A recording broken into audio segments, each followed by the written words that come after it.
Hey guys, what's going on? Back again. Let me start off by saying sorry that it's been a while since the last time I posted, but I did say once a week. I was going to start out once a week, so I'm not going to be too harsh on myself or apologize too much for it because here I am uploading a week later. Anyway, did a lot today. Hit my workout this morning. I got myself like 12 hours of sleep because I've been fucking busting my ass for the last 3 days with this salsa company that I'm working for. We made like 1,500 jars plus of salsa, and I had to like hand tighten the jars of them bitches, every single one of them. And so my hands are killing me, my palms are killing me. Got 12 hours of sleep, woke up, cleaned the kitchen. Got a real nice squeaky clean.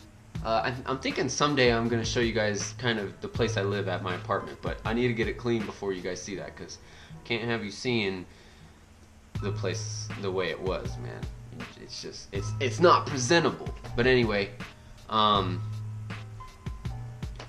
crushed a back and bicep workout. Didn't go like super hard. I didn't try to go so heavy in weight as much as I tried to stick with weight that I could control and just like focus on good form, shoulders back, pulling with the back and shoulders instead of more of the biceps, just really trying to target the muscles that are intended to be targeted and take it nice and slow. If any of you are working out, like, I seen a guy at the gym today, dude, like, he was sitting on the cable machine, and, I'm probably going to sound like, a little judgmental for this, but I just don't, for me, I just don't understand it. Like,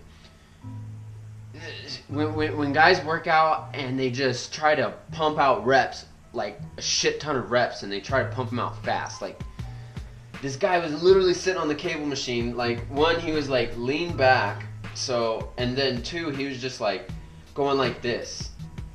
Like, just hitting it like super hard and fast, and then like he'd stop, go one, switch to weight, and then he'd go at it again. And when I mean like this fast, I mean this fast, like for real, like like he's doing that.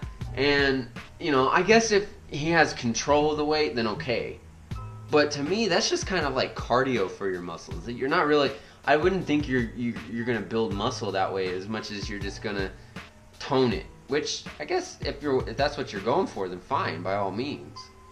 I guess because I'm trying to build muscle, it's hard for me to understand. So let me just say that right now. Because I'm building muscle, it's hard for me to understand. So I mean, if don't take offense to any of that. Anyway, killed it at the gym. Went back to the kitchen, helped pack up the rest of the salsa that we made, put that in the truck, then left. No, actually, that's what I did to begin with. I woke up, did that, left, came back, cleaned, hit the gym, came back, made myself another beast monster burrito that was completely delicious. I'll upload a video sometime showing you guys the beast, the goat. Scarfed that down real fast, hopped right on over to the Natural Grocers over here, did like a good 2-hour demo, sold like 14 jars, so I did pretty good for myself. Came back, and then I just went and hung out with my buddy Devin. Spunky117, if you're watching this, by the way. If any of you don't know who Spunky117 is, dude's fucking awesome. If you like gaming content or anything like that, I highly suggest you go visit his channel. I'll put a link in the description. But Spunky117, thank you so much. He hit me up with his old pair of Logitechs. I believe they're G35s. Because I need a headset. I love these Beats for working out, but not so much for wearing for hours playing games, because they're like super tiny and they just like press up against my ear and it hurts. These like cut my ears and they're just so magical. And then, so here's the game mouse pad here's the mouse pad I was using, just regular ass mouse pad to play my first person shooter games on PC. And here's the one that he gave me. It's a custom Doom one. It's pretty kick-ass, and you can tell the difference there. So yeah, definitely gonna be able to play my first person shooters a lot better. That's about it. That's about all that happened during my day. Doom. Yo, are any of you as excited to play the new Doom as I am? Spunky117 was showing me those trailers today, man, and I gotta tell you, I was hoping, I thought it was coming out in like March or April, but I guess it's not coming out till May, and I'm kind of bummed about that, dude. That game looks fucking sick. That game looks insane. But anyway, guys, I'm gonna go ahead and get on to the video. I've already kept you long enough, and this video is pretty long, so talk to you guys later. Thank you so much, and hope you guys enjoy the video. Alright, everybody, how's it going? It's your boy Phil, back again. Sorry about it. Sorry, not sorry. No, anyway, guys, it's been a while since I posted, and like I said, I promised y'all a video at least once a week, and I'm gonna stick to that at least, because I think it was exactly a week ago from today that I uploaded the last time. I might have even uploaded a little bit more recently than that. As a matter of fact, I'm pretty sure I did. So when we last left off, I believe I was talking about how excited I was about my job interview. Turn that heat down. I was surprised how excited I was about my job interview, and long story short, I didn't get the job. And I'll get more into that here in a little bit, but let me just give you the real of it. The job interview went well. I interviewed with the guy, Tim, for like an hour and a half. He was just, you know, asking me normal interview questions, just trying to know me a little bit more and get to know me more as a person and who I am, what I'm about, and everything. Of course, you know, they got questions that are designed to figure that kind of stuff out. But anyway, it went well, and it got to the point where he was ready to schedule me, because it's a 3-part interview, and he was ready to schedule me for my second interview. Actually, the next morning at 9:30. And I was excited. It was great. Nailed the interview. Boom. Did it. You know, I was excited for the interview. I was looking forward to it. I wore my best suit. I wore my tie. He actually complimented on my tie, because my tie has this badass Trinity knot on it. And he noticed it, made a compliment on it. I was looking good, feeling good, smelling good, you know, really confident, ready to crush this interview. And I did. I crushed it, ready to go. One problem. If the interview went that well, so why didn't I get the job? Well, guys, for those of you who don't know, and I try to be as transparent as possible, but if in case you don't know, now you know, I used to smoke marijuana. And when I say I used to smoke it, I mean I quit as recently as like months ago. And when I told him the last time that I smoked it, he asked first off, he asked if I'd be able to pass a drug test. I told him of course. And then he asked me about when the last time was that I used a recreational drug. And you know, after all the talk that we did in the interview about honesty and about integrity and about, you know, all that kind of stuff, of course it crossed my mind to exaggerate the truth, right? Of course it did, because I had a feeling that if I didn't say it was long enough, that then I wouldn't get the job. But like I said, and not only that, guys, I'm just an honest person anyway, and I'm not gonna lie to you, it fucks me sometimes. Sometimes it keeps it in like situations like this. I was honest with him. I told him like it was a few months ago, and he told me that, you know what, I think you're perfect for the job. I think you'd make a great fit here, a great addition to this team. But even if you got past me and the other manager, I'm pretty sure that based on you telling me that, I'm 100% sure that our regional manager, the last person you have to interview with, wouldn't hire you after knowing that. He said he didn't want to, he wanted to go ahead and just kind of just give me the note here and let me go. For that reason, I respect that. I understand. Because here's the thing, from my point of view, from my mindset, is that regional manager, he has a certain standard to uphold when it comes to hiring people. He has a certain culture to uphold within that job. And me wanting to own my own business someday, I understand that. And I put myself in those shoes right there. If I was somebody hiring and I was upholding a certain culture and I had a certain standard, I would not want, I would hire and fire by that. And I would not want somebody who upheld certain standards but fell short of others and just hire him anyway. I wouldn't want that. I would want only the best to be working for my team. Only the best people who had it. And that's the thing, man, is I excelled in every other standard besides just one standard, guys. And you know what? I don't fault them at all for not hiring me because of that. I could go home. I could have gone home and bitched and moaned about it and talked about how, oh, I was high and mighty and he made it sound like I had the job. And, you know, my girlfriend, she told me that, you know, that she doesn't think it's legal for them to actually ask me questions like that, like when the last time was that I smoked, you know, certain things like that, of that nature. But, and yeah, I could say that, and I could use that, but I'm not going to, because that's not the kind of person I am anymore. You know what?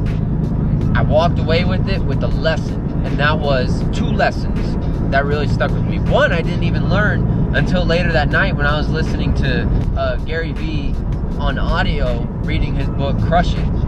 But here's the lesson that I took away from it. What you do today can affect you tomorrow. And it probably will affect you tomorrow. The thing, you may not think about it, and guys, I'm all for smoking.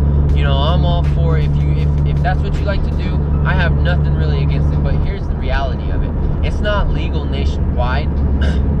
Therefore, if you're living in Colorado and you get pissed off because somebody doesn't hire you because you smoke and they're a nationwide brand, then guess what? It's not legal nationwide. They don't have to hire you.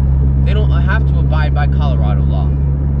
Until it is legalized nationwide, it's never going to be as socially acceptable as you may want it to be, or may think it should be.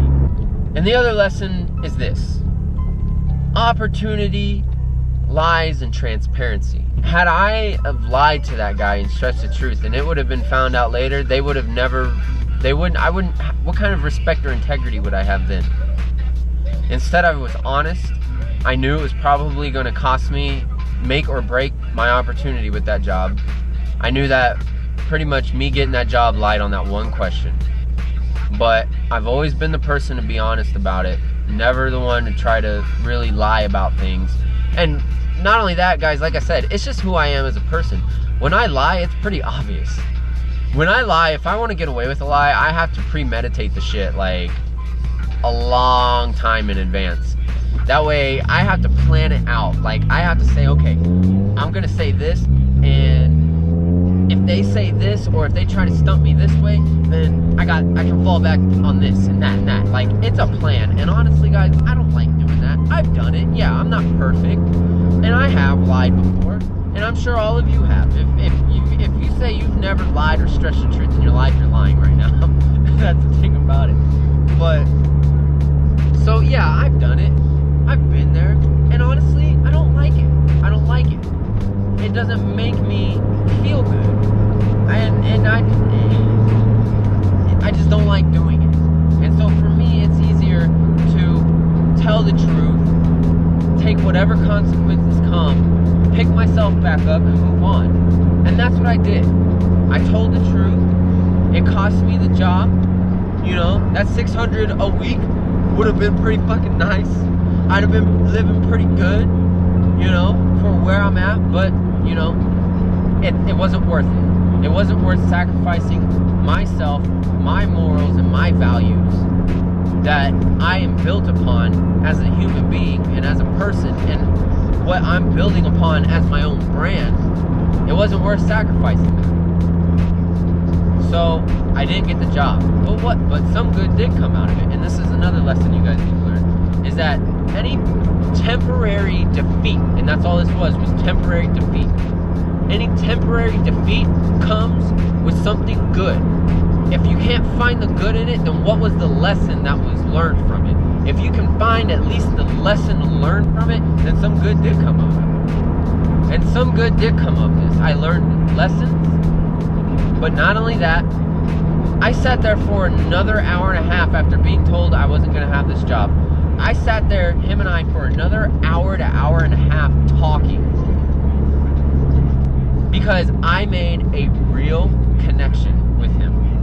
I created a real relationship. He's seen me as a real and genuine person of like mind, that he wanted to sit there and get to know me even more. He wanted to know more about my hobbies, wanted to know more about what was going on in my life, what I had planned, stuff like that.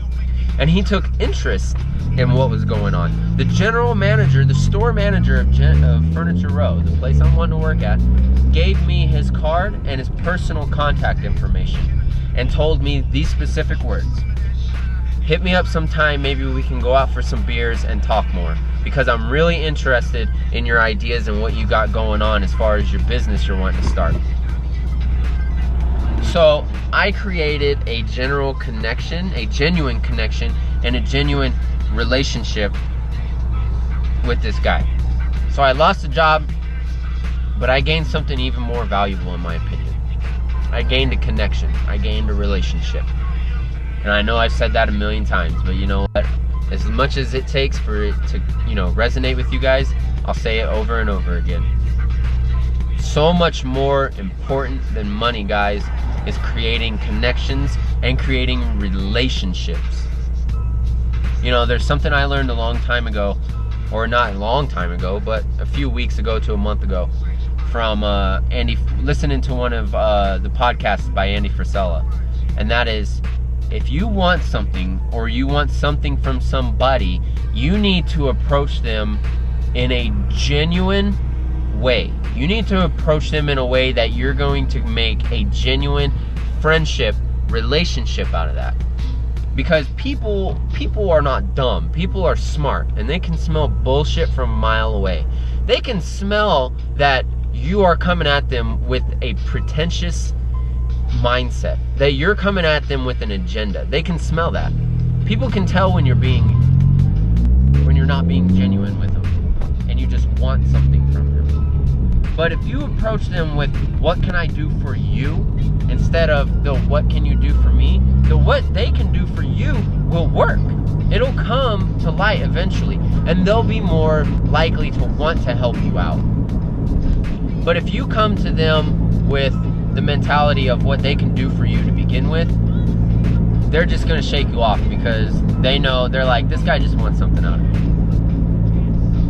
Relationships, connections are far more important and valuable than money. So, you know what, guys? That's about the gist of it. And here's the other thing. I'm going to tell you something else. I did go home. I acted like it wasn't a big deal while I was there. Why? Because the last thing you want to do is create a scene and get upset and get emotional at a job interview. That don't look good. It doesn't look good ever. But let me tell you something. That's not to say that I went home and that throughout the rest of my day it didn't bother me. Because I went home, I got on my Xbox and I played my Xbox for a little bit, got off, and it was the only thing on my mind, guys. Honestly, I did kick myself in the head for being honest with them. I thought to myself, why? Why do I have to be so honest all the time? Like, I was looking down on that valuable trait, in my opinion. And guys, it got so bad, I got so depressed that night that I literally wanted to lay my head down on my desk and cry, because I really wanted that job, and I never wanted a job so bad in my life. But after listening to Crush It by Gary Vee and hearing those words, opportunity lies within transparency, I realized, you know what? That's true. Yeah, I missed out on the opportunity to make better money than what I'm making now, to have maybe a little bit of an easier life now, but I created a connection within that company.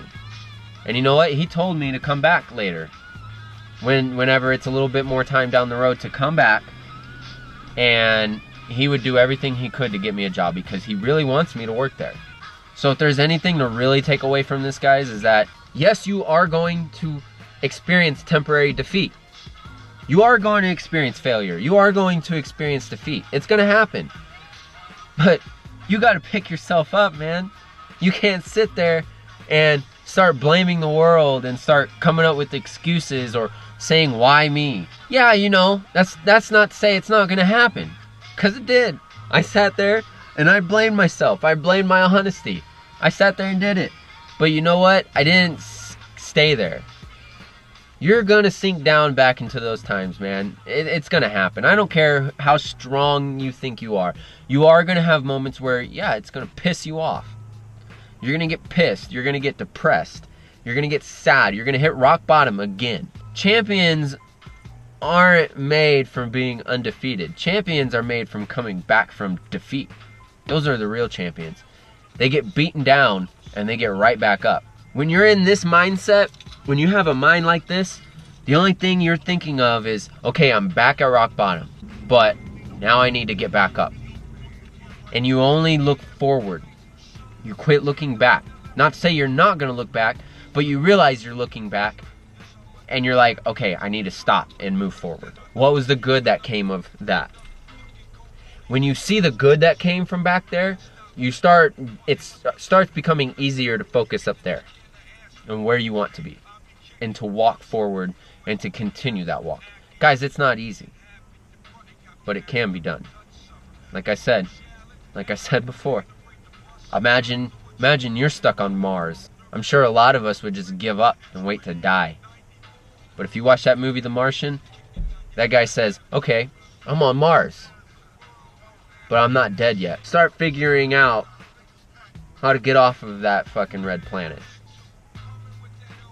Start figuring out what you need to do to keep moving forward, and do it. No excuses. I'll talk to you guys later.